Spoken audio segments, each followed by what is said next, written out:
Esta noche es una noche que vamos a trabajar sobre el tema de una forma despacio, porque vamos a tratar de entender en contexto de nuestra propia vida y nuestra propia realidad lo que esta noche vamos a ver. Y yo le pongo título porque me gusta. Si alguien viene por primera vez, no se imagina que estamos llevando el texto verso a verso, pero hoy nos toca caminar del versículo 26 al verso 32. Y yo creo que esta es la semana 12 en un capítulo. Y eso pues tiene que decirnos algo a todos del interés de que todos tengamos la disposición de entender que la Biblia no hay que leerse en la carrera. Hay gente que dice, me la voy a leer en un año, y yo no me pregunto, ¿para qué? Mejor léasela en 10. Pero uno sabe que la intención de tratar de leérsela es que por lo menos se haga la costumbre de leer. Así es que les pido tres cosas. Número uno, atención. Número dos, que se ubiquen en la realidad de todo lo que hemos venido hablando. Pablo le está escribiendo a la iglesia de Roma. Pablo está en Éfeso. Pablo ni siquiera puede mandar la carta. Se consigue una hermana de la iglesia que se llama Febe, la cual hace que lleve la carta a Roma. Roma está recibiendo la carta alrededor del año 58. En el año 58 en Roma empiezan una serie de eventos impresionantes. Recordemos que Nerón quema Roma. Recordemos que para el año 63 o 64 o 66 realmente hay una revuelta de judíos importante en Jerusalén, y todo eso tenía una implicación a nivel del imperio. Pero estamos hablando de que Roma también está en un auge cultural, político, económico importante. Y una de las primeras cosas que tenemos que entender es que cuando ellos leyeron la carta, ellos entendieron que les estaban hablando del Imperio Romano, porque Roma, una de las características que había en Roma en ese momento era que el homosexualismo, es que no había ninguna regulación, era normal tener relaciones con hombres y con mujeres y con todo, era normal para ellos, porque inclusive en algunos casos lo hacían como un acto de adoración a sus dioses. Acordémonos, amados hermanos, que cuando estamos hablando de esta carta, es una carta que lógicamente Pablo al introducirla le está diciendo, miren, es lamentable, es muy triste, pero hay gente que lo que hace es se consigue una vaca y la pone ahí, adora la vaca. ¿Cómo se les ocurre adorar algo creado? Hasta ese nivel ha llegado la gente de estupidez para poder vivir sus vidas adorando las cosas que son creadas. Ahora, la palabra adoración tiene que ser vista con pinzas por una cosa muy delicada. La palabra adoración tiene un contexto en el cual pues usted inclina su cabeza ante cualquier cosa. Y entonces, si nosotros hubiésemos sido romanos y vemos un aparato de eso, seguramente nos hincamos ahí y empezamos a hablar del aparato, porque el aparato tiene sonido y eso adoramos al aparato. En el contexto de hoy, la palabra adoración tiene que ver con aquello a lo cual le dedicamos tiempo, le dedicamos esfuerzo, le dedicamos recursos. Eso es lo que nosotros adoramos y eso es lo que Dios está entendiendo por adoración. La otra cosa que es importante y que tal vez de alguna manera vamos a ir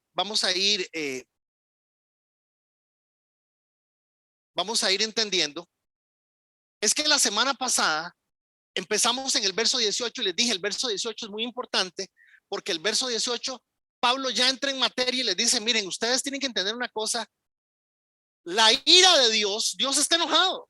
pero es un tipo de enojo. Dios está manifestando un tipo de enojo que es un enojo muy particular. La ira de Dios es lo que se está manifestando.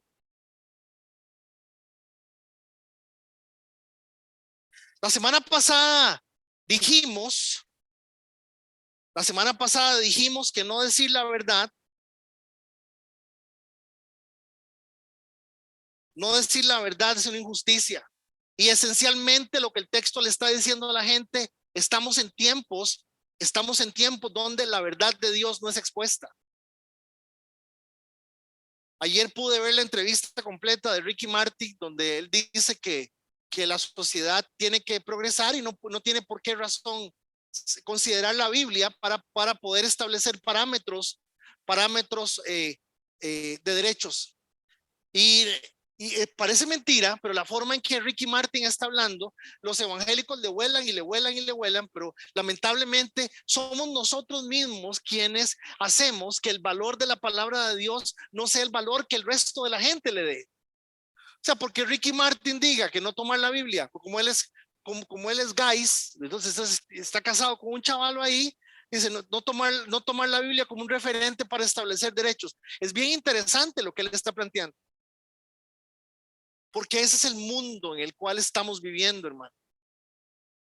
La semana pasada entendimos también que la gente prefiere negar a Dios que reconocerle y sobre todo someterse a Dios.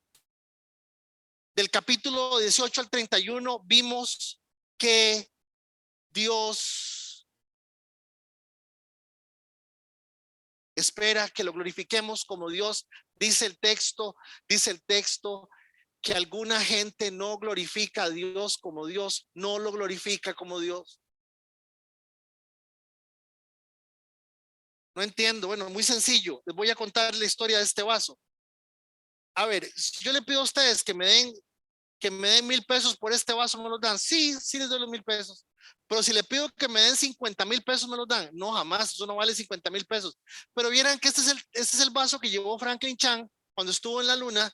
Este fue el vaso que llevó. ¿Vale o no vale los $50,000? Para mí sí.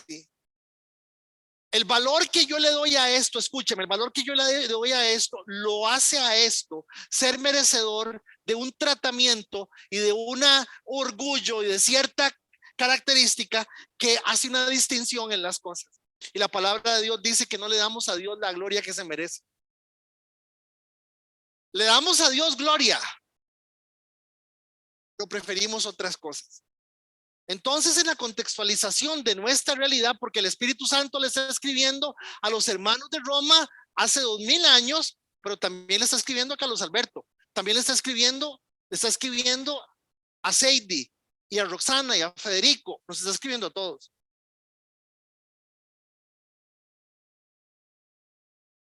Uno de los puntos más relevantes de la semana pasada es que estamos ante un juicio. Y es un juicio en donde simplemente el juicio es haga lo que le dé la gana. Juéguesela como pueda y a lo mejor hasta bien le va a ir. Entonces, la semana pasada dijimos que hay gente que no necesita a Dios para tener éxito. ¿Por qué? Porque la palabra de Dios dice que en el mundo se tiene éxito. ¿Qué fue lo que le ofreció el diablo a Jesús? Le dijo, la gloria, ojo, el diablo le dijo a Jesús, la gloria de estos reinos te la doy. ¿Qué le está diciendo? Que ya el asunto ya está bonito y está prosperado. Los romanos eran riquísimos, llenos de oro. En el año 70 despedazan el templo de Jerusalén y con el oro del templo construyen el Coliseo romano, el cual está de pie hasta el día de hoy. Ok, entonces vamos despacio porque es importante que le pongamos atención a este tema esta noche. Esencialmente el texto de la semana pasada y todo el texto de la parte en adelante, a partir del verso 18, dice que la ira de Dios noten que dice que es una ira que necesita que sea procesada de otra forma. No es una ira no es una ira en donde, ya lo vamos a ver, no es una ira cataclísmica. Por ejemplo, toda desgracia que le pasa a los seres humanos es porque Dios está enojado. En algunos casos sí, en otros casos no. ¿Cuándo se sabe? ¿Cuándo sí? ¿Cuándo no? No se sabe. Pero dice que esta ira tiene características interesantes, que esta ira está siendo revelada desde el cielo contra ¿qué? Contra la impiedad, contra la injusticia de los hombres que detienen la justicia, que detienen con injusticia la verdad. ¿Y qué es la verdad? La palabra de Dios. ¿Qué es lo que detiene la verdad? Que la gente simplemente en su forma de ver la vida, en su forma de entender las cosas, no necesitan a Dios. ¿Para qué? Yo tengo el cuerpo que quiero, yo tengo la plata que quiero, vivo donde quiero, hago lo que quiero. ¿Para qué yo necesito a Dios?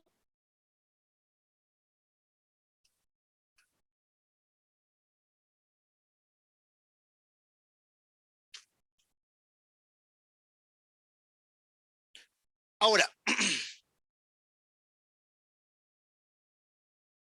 la particularidad de este juicio en el cual estamos estudiando, el verso 18, que es el verso que da pie al resto de la explicación, a partir del 18 hasta el 32, va toda la explicación de qué pasa con las personas. Y esencialmente 3 veces dice, del 18 en adelante, 3 veces dice que Dios simplemente deja a la gente que haga lo que le dé la gana, porque así es como deciden vivir.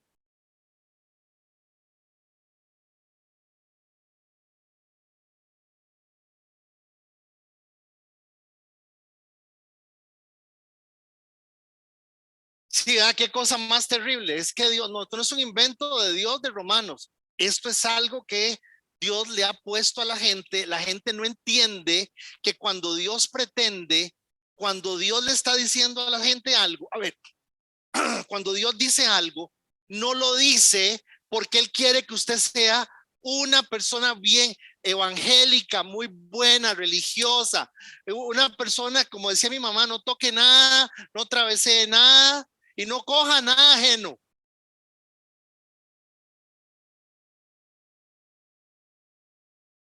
Lo que estoy a punto de mostrarle, la gente no cree que esté en la Biblia. La gente piensa que Dios está en una condición que no importa, no importa, no importa, no importa. Simplemente yo puedo ver las cosas como a mí me da la gana. Pero esto que estoy a punto de mostrarle es impresionante.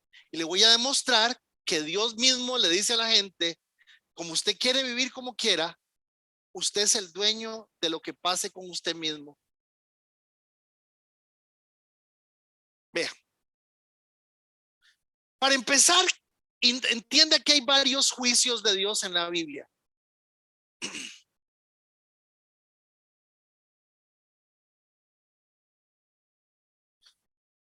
Tenemos lo que se llama el juicio, la ira de Dios, que es el juicio escatológico de Dios, donde dice Dios que, que el sol se va a caer, que el mar se va a secar, que todo lo que usted sabe que va a suceder, que está profetizado, que tiene que suceder, tiene que venir cielo nuevo y tierra nueva. Esa es la ira o juicio de Dios, que es el juicio escatológico de Dios. Luego está el juicio final. En el juicio final el Señor dice, yo a usted le di la oportunidad en vida que usted se salvara y usted no quiso. Luego tenemos otro tipo de ira, que es la ira cataclísmica, o lo que los teólogos llaman la ira consecuente de Dios. ¿Qué es eso? La ira consecuente de Dios. De ahí, mal por mal, para que usted me entienda. ¿Cuándo es mal por mal? No se sabe. A la familia tal les cayó el cerro encima y entonces perdieron la casa y perdieron todo. Todos se salvaron, pero se quedaron sin casa. Qué terrible, fue un acto de Dios. No se sabe. Pero algunas veces y en algunos casos, sí hay pasajes en la Biblia que nos dicen que hay cataclismos y cosas que se dan, ya lo vamos a ver en la lectura de Romanos, que hacen que definitivamente estemos viendo el juicio de Número 4, de la cual estamos hablando, y yo creo que esta es la más peligrosa, yo creo que esta es la más seria, yo creo que esta es la más, porque perdón que lo diga de una forma tan fea, pero le cayó a uno le cayó a uno el alud en la jupa y ahí quedó.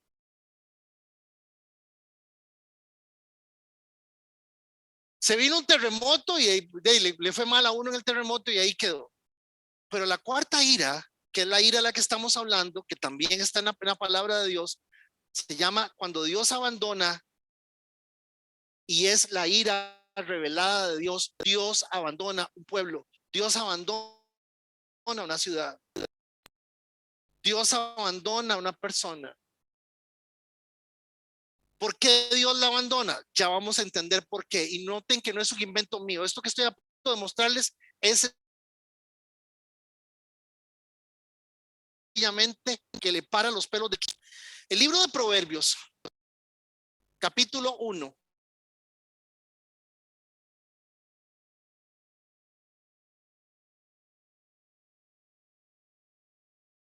Diablo cochino, espérese. Véanlo con detalle. No me vean a mí, vean el texto, porque es un texto. Yo en mi vida había visto esto con este detalle. Había visto versículos aislados. Dicen, oigan pues mis reprensiones. En este momento en que abro mi corazón y les doy a conocer mis pensamientos, dice el Señor, son mis reprensiones, son mis pensamientos.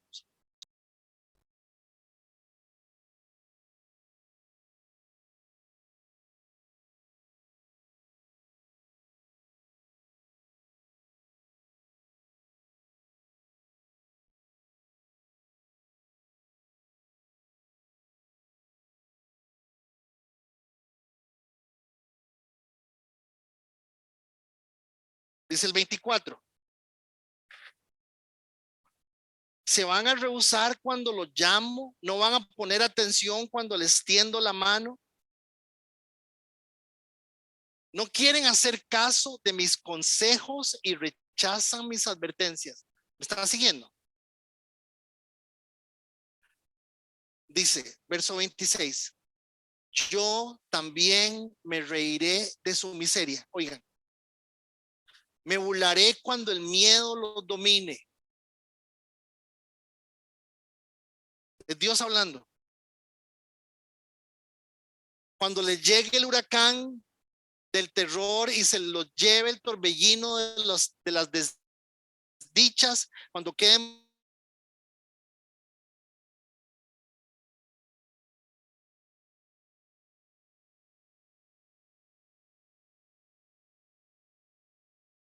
bajo el peso de la miseria y de la, entonces me llamarán, pero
y eso me tiene vuelto loco. Comerán de los frutos de sus errores.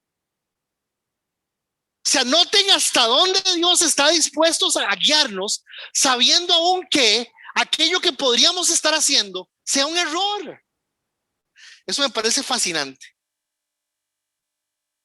Por eso los frutos de sus errores y de sus iniciativas hasta que no puedan más.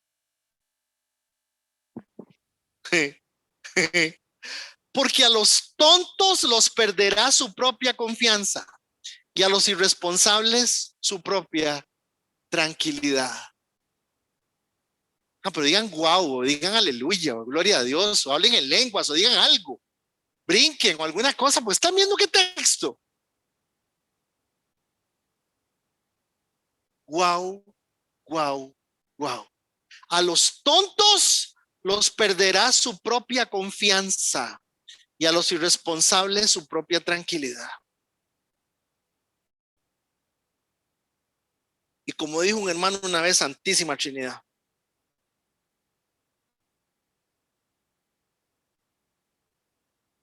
Listos, listos conmigo, pero el que me escucha, duro, pero el que me escucha, dormirá en paz y no tendrá que temer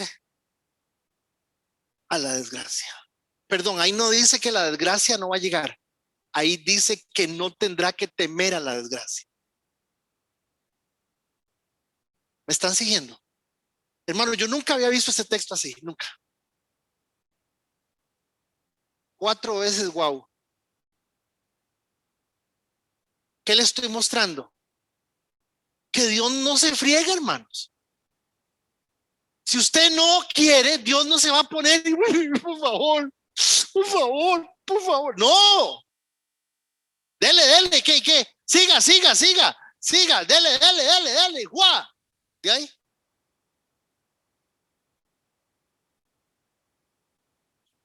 Hechos 14:16 dice, y aunque en otro tiempo permitió que todos hicieran lo que quisieran. Hechos 14:16 dice que Dios permitió que la gente hiciera lo que le diera la gana.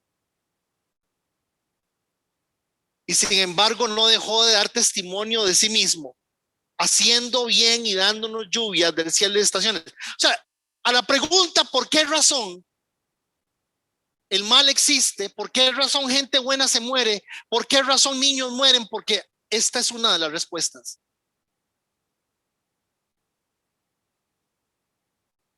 Entonces, simplemente estoy tratando de aclarar cuál es la ira de Dios.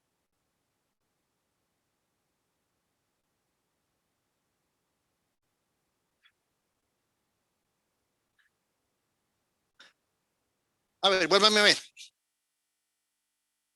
Si Dios está, seguimos siendo chanchos. A ver, amén. Gracias. Seguimos siendo iguales. Pero Dios evita que las cosas se desnuquen porque existe el poder restrictivo, existe la voluntad restrictiva, existe el corazón restrictivo de Dios, donde dice, ve acá, párenla. Y ya va Dios enderezando las cosas. Pero lo que no estamos entendiendo es que Romano nos está diciendo que el ser humano sin Dios se mata solo, sin ningún problema.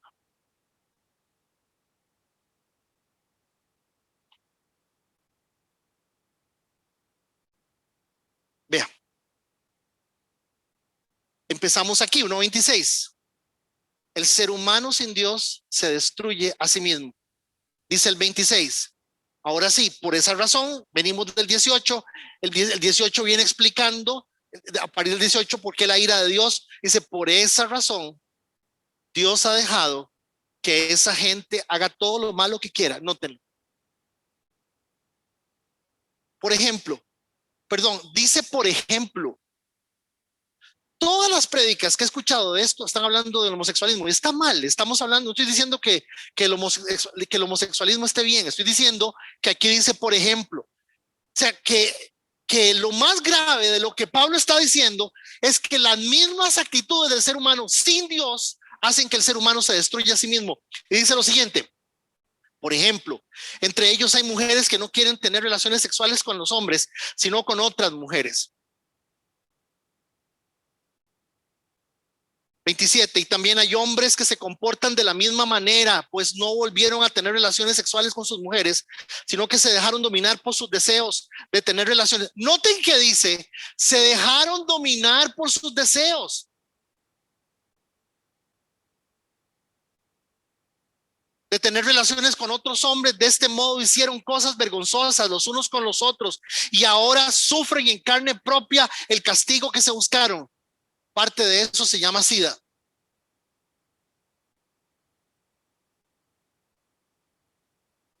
28. Como no han querido tener en cuenta a Dios, no les interesa a Dios, Dios los ha dejado hacer todo lo malo que su mente inútil lo lleva a hacer. Noten que lo que el Señor está diciendo es que si Dios está ahí, Dios tiene las manos puestas ahí,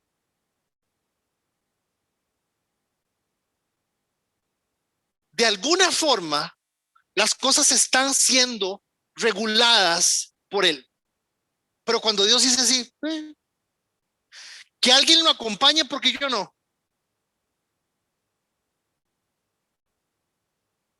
¿Me están siguiendo? Avanzo. Y dice, solos, solitos, sin necesidad de hacer nada, los seres humanos están atestados de toda injusticia. Nótenlo, atestados de toda injusticia, fornicación, perversidad, avaricia, maldad, llenos de envidia, homicidios, contiendas, engaños y perversidades. Entonces, a la pregunta ¿por qué razón la gente es como es? La respuesta es porque Dios no está en el corazón de las personas. Porque el Señor Jesús no es el Señor de sus vidas. Porque para ellos la maldad, y sigue, esto sigue. Hablan mal de los demás, odian a Dios, son insolentes y orgullosos y se creen muy importantes. Siempre están inventando nuevas maneras de hacer el mal y no obedecen a sus papás.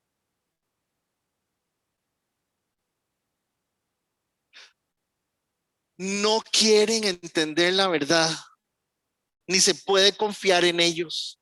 No aman a nadie, ni se compadecen de nadie.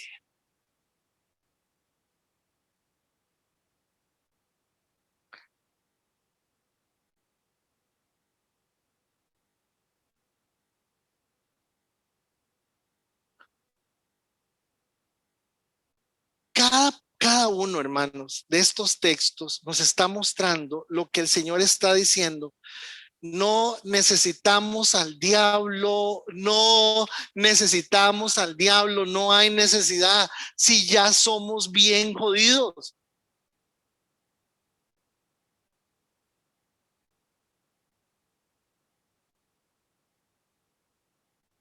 Dice, no quieren entender la verdad, se puede confiar, no, ni se puede confiar en ellos, no aman a nadie, ni se compadecen de nadie. Termina el verso 32, que es el verso que llegamos hoy. Dios ya lo ha dicho y ellos lo saben, que quienes hacen esto merecen la muerte. Y a pesar de eso, no solo siguen haciéndolo, sino que felicitan a quienes también lo hacen. Y aquí, al decir esto, nos está diciendo, esa es la sociedad donde usted y yo vivimos.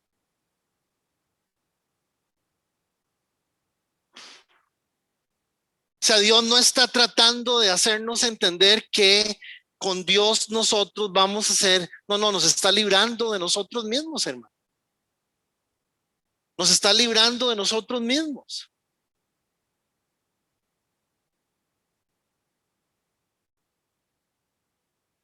Entonces, ahora sí, toda esta vuelta es para entender la afirmación que Pablo hace aquí.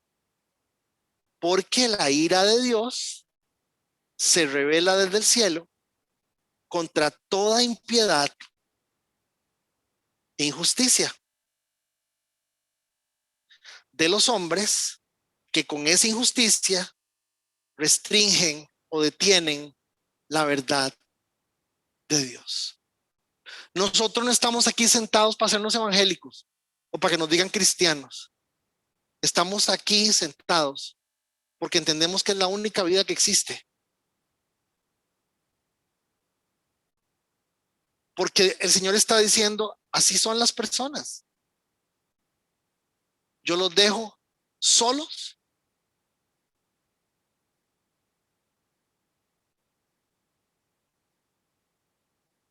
Es que hizo un pacto con el diablo. ¿Para qué hacer pacto con el diablo? No tiene necesidad de hacer pacto con nadie. ¿Para qué? Si solo se va para el infierno. Ven qué interesante es este texto, hermanos. Ven qué interesante es tratar de ver esto en el contexto en el cual Pablo le está diciendo a la gente, no saben ustedes que son simplemente gente sin Dios. Y por eso es que él inicia diciendo que esta ira de Dios es la ira. Cuando usted ve una iglesia, una reunión, una congregación, donde lo que están hablando es de plata, y le están pidiendo a usted plata, y le están diciendo a usted que yo tuve un sueño, yo les dije hace 15 días, el famosísimo, porque es famosísimo profeta Moisés Bell le acaba de decir a Guillermo Maldonado que el Espíritu Santo andaba detrás de él en forma de un perro blanco. Y la gente gritaba y Guillermo Maldonado lloraba. Y hermanos, una pregunta. Cuando usted ve eso y usted ve toda la gente, habían más de 6,000 personas en ese auditorio. Cuando usted ve la gente llorando y gritando y diciendo gloria a Dios, usted dice, qué increíble, eso es increíble. Pero usted lo que está viendo es juicio.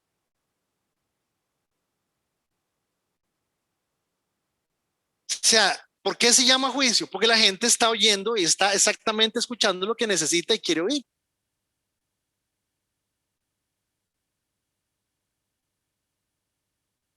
Señor, te doy gracias en esta noche y te suplico en el nombre de Jesús que nos hagas reflexionar sobre este texto de Romanos, Dios, donde nos muestras que simplemente es un asunto de quitar las manos.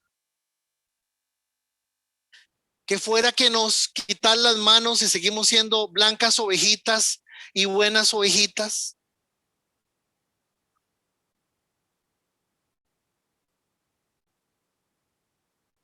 Entendemos esta noche que la única garantía que tiene el mundo con la iglesia es tu Espíritu Santo en cada uno de nosotros.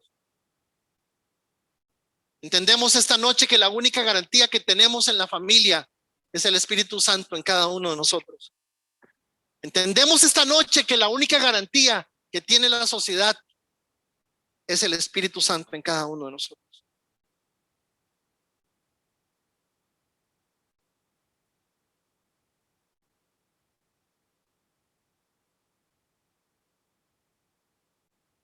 Hoy entendemos, Señor, que no fue que